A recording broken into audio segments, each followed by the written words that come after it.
Assalamualaikum warahmatullahi wabarakatuh. Salam Om Swastiastu, Namo Buddhaya, salam kebajikan. Anak-anak apa kabar? Semoga kalian baik-baik saja. Hari ini bersama saya Pak Iman di Mister IM. Hari ini kita akan membahas tentang pentingnya kehidupan yang demokratis. Atau di sini materi hari ini adalah membangun kehidupan yang demokratis di Indonesia. Kemarin kita sudah membahas tentang periodisasi perkembangan demokrasi Pancasila di Indonesia. Saya lihat sekilas tugas kalian sudah cukup bagus. Tapi ada beberapa kelompok yang perlu untuk meningkatkan kemampuannya dalam berpikir kritis. Lalu selanjutnya di dalam video ini Pak Iman akan menampilkan PowerPoint. Tapi sebelum Pak Iman menyampaikan materi hari ini, Pak Iman mengingatkan untuk kita selalu menjaga protokol kesehatan dengan cara memakai masker salah satunya, menjaga jarak dan menggunakan face shield. Dan jangan lupa untuk tetap beribadah kepada Tuhan Yang Maha Esa dan selalu hormat kepada orang tua maupun guru kalian. Lalu materinya adalah pertama-tama kita sebagai warga negara Indonesia pasti negara Indonesia merupakan negara demokratis. Kita sudah pernah mendengar kata-kata negara demokratis dari kecil. Ayo, coba kalian terangkan apa itu negara demokratis. Pak Iman hitung mulai dari 3. 1, 2, 3. Nah, jawabannya sudah cukup benar. Negara demokratis menurut Pak Iman adalah negara yang mana rakyat ini mempunyai peran yang vital dalam membangun kehidupan demokratis di suatu negara. Pak Iman tulis di sini adalah rakyat. Kata kuncinya adalah rakyat. Mengapa rakyat? Karena rakyat mempunyai persamaan di depan hukum. Artinya, rakyat dari tingkatan bawah, dari klaster yang paling bawah sampai klaster yang paling tinggi, baik secara ekonomi, status sosial, dan lain sebagainya, itu sama di hadapan hukum. Artinya tidak ada perlakuan yang tebang pilih. Semisal jika seseorang bersalah, maka harus diproses secara hukum. Itu teorinya. Namun jika kalian menemukan di luar sana banyak yang kasus-kasus yang tidak seimbang, maka itu adalah sebuah oknum yang mempermainkan hukum. Maksudnya yang tidak seimbang, yang tidak adil atau tidak relevan dengan teori yang ada di Indonesia. Itu maksudnya persamaan di depan hukum. Lalu selanjutnya, rakyat ini di sini adalah punya kesempatan untuk berpartisipasi. Berpartisipasi dalam apa, Pak? Banyak sekali. Misal dalam politik. Dalam politik itu misal kita memberikan ide kita atau gagasan kita ketika terjadi suatu permasalahan. Lalu berpartisipasi dalam sosial. Semisal masyarakat diberdayakan untuk membangun suatu tempat yang mana tempat itu bisa diakses oleh semuanya. Ini salah satu sosial. Lalu bidang ekonomi. Semisal di mana Irian, rakyat seyogyanya diberi kesempatan untuk mengelola perekonomian sesuai dengan pasal 33 Undang-Undang Dasar Negara Republik Indonesia dan lain sebagainya. Nah, partisipasi dari rakyat ini sangat diperlukan oleh negara yang mana negara itu mengakui negara demokratis. Saya ulangi, rakyat harus diberi kesempatan dalam berpartisipasi dalam segala bidang untuk membangun negara demokratis. Itu ciri yang kedua. Lalu, yang ketiga adalah rakyat mempunyai kebebasan yang bertanggung jawab. Maksudnya di sini, rakyat boleh bebas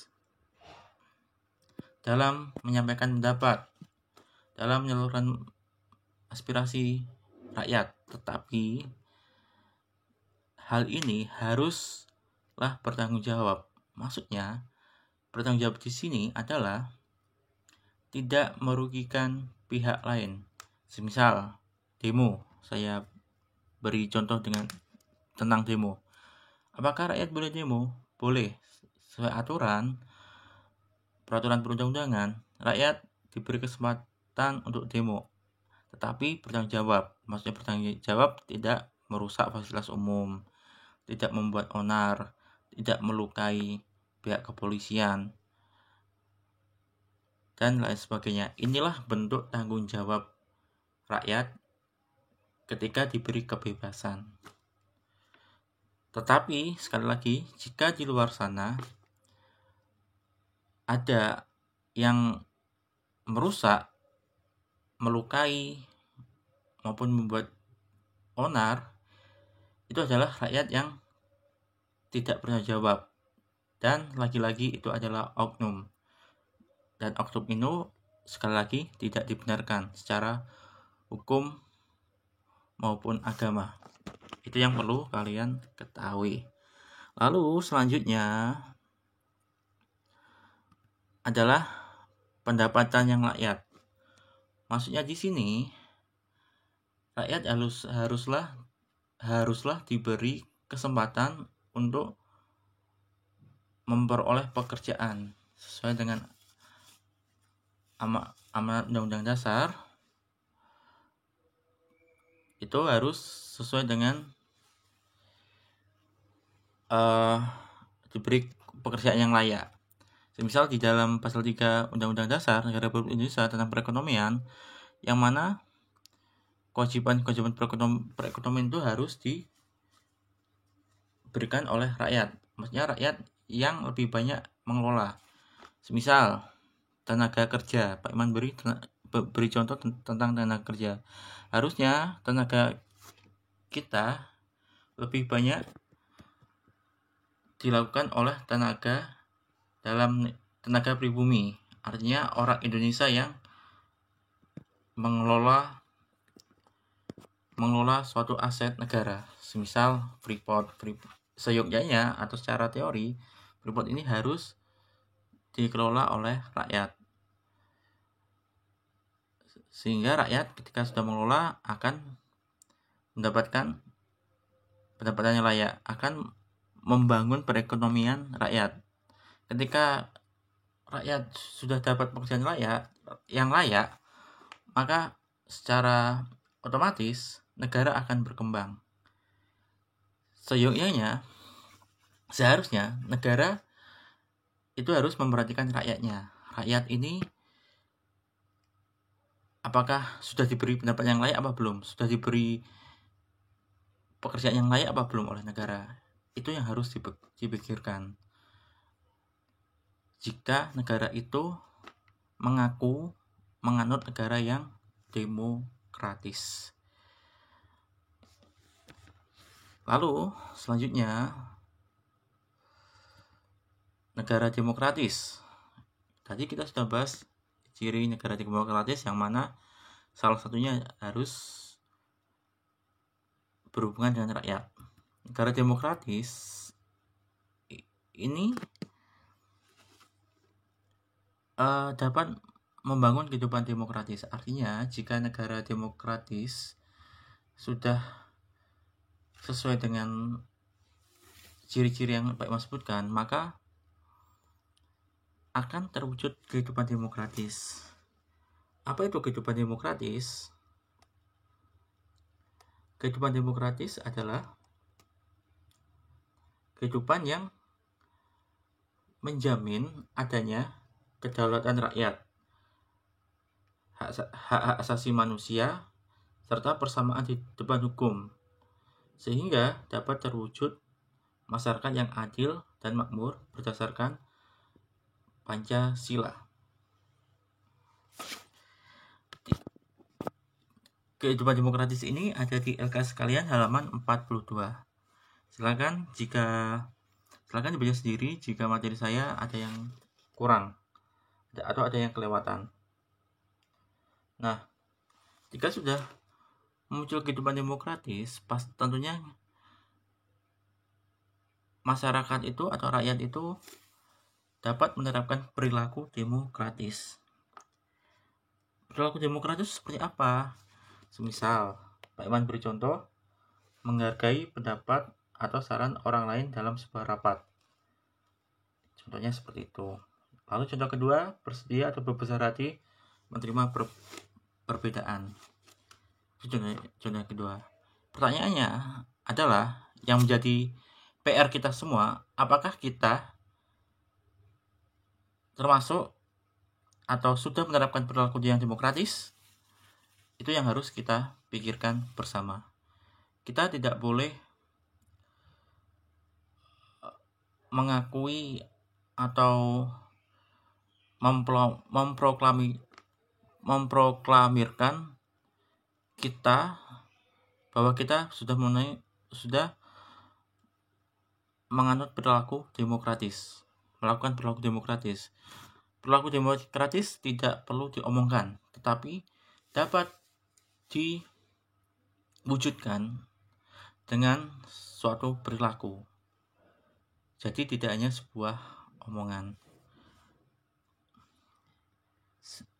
Semisal ketika kalian rapat OSIS, nah apakah kalian bisa menerima pendapat orang lain ketika teman kalian berpendapat?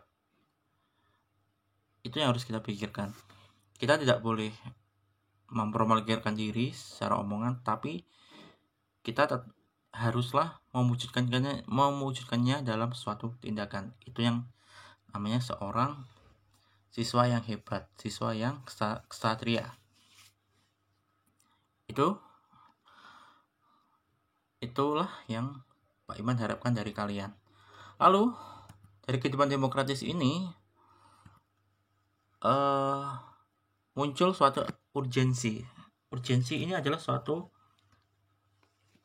kepentingan atau pentingnya. Apa urgensinya? Urgensinya terletak di dalam Pancasila, di dalam sila-sila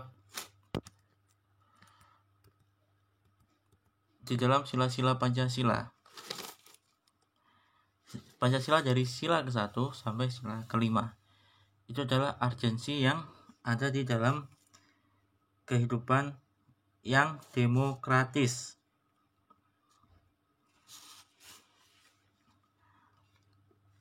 Nah, kehidupan yang demokratis ini bersumber pada nilai-nilai Pancasila. Yang mana kehidupan demokratis ini dapat diwujudkan di lingkungan sekolah, lingkungan masyarakat, dan lingkungan bangsa dan negara. Termasuk juga di dalam lingkungan keluarga. Itu saja yang bisa Pak Iman berikan. Untuk hari ini tidak ada tugas. Kemungkinan atau insya Allah minggu depan kita akan melaksanakan ulangan harian yang kedua, UH bab 2. Jadi pelajari materi hari ini dengan baik. Jika tugas kemarin belum dikerjakan, baik dari bab 1 sama bab 2 ini, segera dikerjakan. Jika ada yang ditanyakan, kalian bisa menuliskan di kolom komentar. Atau jika materi saya banyak yang kurang atau banyak yang kelewat, maka kalian bisa mencari sendiri di LKS, Google, Perpus, dan lain sebagainya. Kita sudah masuk di era teknologi yang berbasis 4.0. Maka pergunakanlah teknologi itu sebaik mungkin. Jangan sampai merugikan banyak pihak. Saran saya, rajinlah belajar, hormati orang tua kalian, jangan lupa beribadah, tetap menjaga protokol kesehatan. Akhir kata, Assalamualaikum warahmatullahi wabarakatuh. Salam, Om Santi Santi Om, Namo Buddhaya, salam kebajikan. Semangat anak-anakku, semangat belajar. Terima kasih.